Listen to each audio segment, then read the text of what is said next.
Just completed some upgrades on this Masterpiece off-road caravan, so let's jump into it and check it out.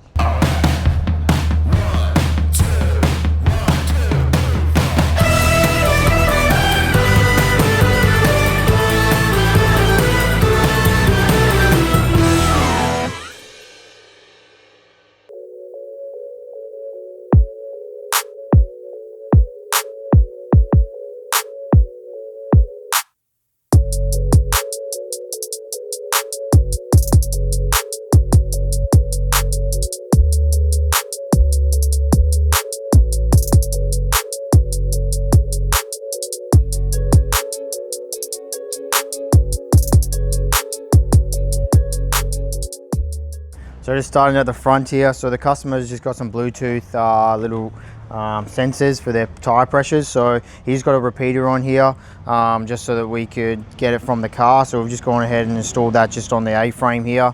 And then he just wanted it wired off the actual vehicle's power. So we've just gone and just tapped it off the Anderson plug. So when he's plugged into his car, it'll just send power to this little repeater and it'll just boost the signal going to those sensors for his tire pressures.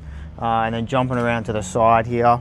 So just in this compartment, we'll just put an Anderson plug just here, and then that way they're just able to power their fridge. So we'll just run that to the electrical compartment just down the side there, and then that way he's just able to run an extra fridge on the outside. That's pretty much everything here. We'll jump around to the side and check that out.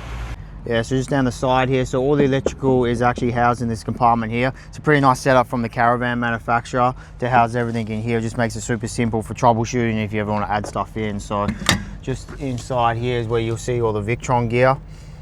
So this Caravan actually came to us because they were having a few electrical issues. They weren't really happy with how it was performing. So we just checked over the system. We just found a few things we needed to change. So one of them was just on the Multiplus for a 3000. It just had one single cable going to it. We always do two just because we find that the one cable just tends to overheat on the actual terminal. So we just replace those out, the positive and the negative, just for two 1BNS cables. And that way it just spreads the load a bit better. So that should hopefully help up the Multiplus not overheating there.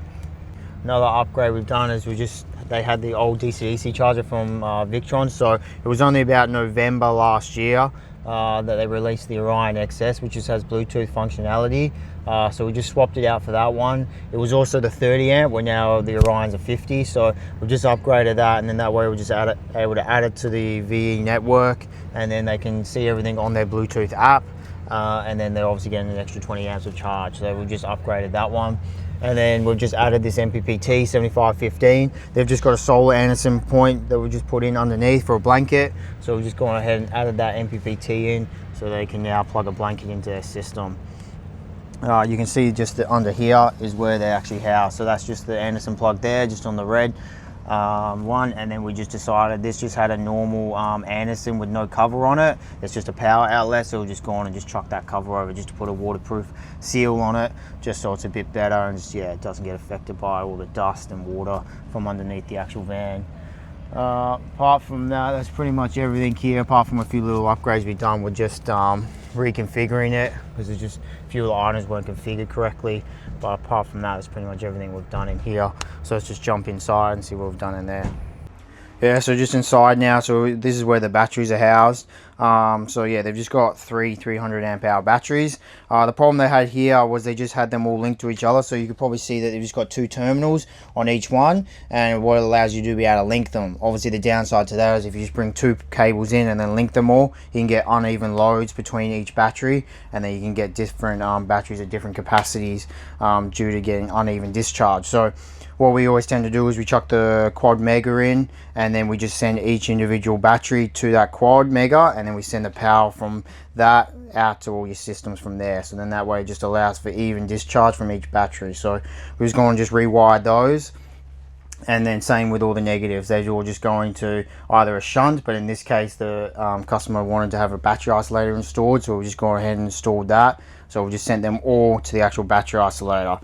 One thing you might notice is maybe the cabling doesn't look as nice. Unfortunately, you got to try to keep each battery cable length the same, and then that way it just allows for even discharge. So that's why some of them you'll see have a bit of excess in them, but we had no choice because, yeah, you've obviously got to make them all the same. So sometimes it doesn't look the nicest, but yeah, there's not much we can do on that, unfortunately. Then apart from that, another thing they just had done was they've just got a little alarm. There's just a module just down in there. They decided to go ahead and just bolt that straight on, like power straight onto the actual battery itself. And then they just ran it onto one of the batteries. So that's the same thing. You're just getting uneven loads coming from one battery, not from the whole bang. So we've just gone ahead and got rid of that and just rewired it so it pulls from all 3 batteries. So now they should get even charge from each one of them. And then yeah, they'll just work a little bit better instead of one potentially getting dropped down, and then when you charge them back up, it'll never get fully charged again. So it's pretty important that you make sure they're wired correctly. Otherwise, yeah, you'll never get full capacity out of your batteries. Yes, that's everything we've done on this one. We haven't done too much on it, but yeah, we just fixed up a few of those things and then just added that isolator and just that MPPT. But yeah, I think it's just important that if you are doing your own installations, just to make sure, especially when it comes to batteries, that you do wire them correctly so that way you can get even discharge from each battery. Otherwise, you'll never get full capacity out of them, and then it just kind of limits what you can do. So just keep that in mind. But yeah, apart from that, that's everything. So if you're after any sort of information, or would like to get in touch with us, just head on to the link in the description, and then yeah, you can get in touch with us there, and we'll catch you in the next one.